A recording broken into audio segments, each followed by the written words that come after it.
ഞാൻ ഇതുപോലെ സിനിമാ സെറ്റിൽ ഇപ്പോൾ 100ഓളം ജീവനക്കാരുണ്ട്, ബഹുഭൂരിപക്ഷം ആണുങ്ങൾ, വളരെ കുറച്ച്.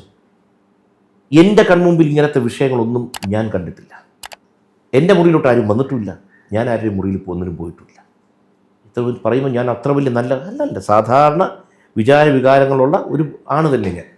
പക്ഷേ നമ്മൾ നിയന്ത്രിക്കണം, നമ്മൾ തീരുമാനിക്കണം എവിടം വരെ പോകണം. ആർക്കും ആരുമായിട്ട് അടുപ്പമുണ്ടോ, ആർക്കും ആരുമായിട്ട് എന്തോ. പക്ഷേ ഈ ഫോഴ്സ് ചെയ്തുള്ള സംഭവങ്ങളോട് ഫോഴ്സ് പല രീതിയിൽ കൊണ്ടുവരും, മനസ്സിലായി? അതൊക്കെയാണ് പ്രശ്നം. അത് നിയന്ത്രിക്കാൻ പറ്റാത്തത് എന്താണെന്ന് വെച്ചാൽ സ്ട്രക്ചേർഡ് അല്ലാത്ത ഇൻഡസ്ട്രികൾ ഇതെല്ലാം. സിനിമയിൽ പ്രത്യേകിച്ച് സ്ട്രക്ചറില്ല. ആർക്കാണ് നിയന്ത്രണം ഈ സിനിമയുടെ പുറത്ത്? ഇത് പോട്ടെ, സിനിമ അവിടെ ഇരിക്കട്ടെ, ഈ സീരിയൽ, ഈ സോഷ്യൽ മീഡിയ, ഇതിന് എവിടെ നിയന്ത്രണം? ആരെ പറ്റി എവിടെ ആരെ വേണം ഡിഫൈൻ ചെയ്യാലോ? കറക്റ്റായിട്ട് സംഭവം ഉണ്ടോ? ഇപ്പോൾ ഈ ഒരു വിഷയം വന്നപ്പോൾ ആരോ കമൻറ്റ് ഇട്ടവരെ അറസ്റ്റ് ചെയ്തു. നിങ്ങളെ പറ്റിയൊക്കെ എന്തുമാത്രം മോശം കമൻറ്റ് വരുന്നുണ്ട് ഇല്ലേ?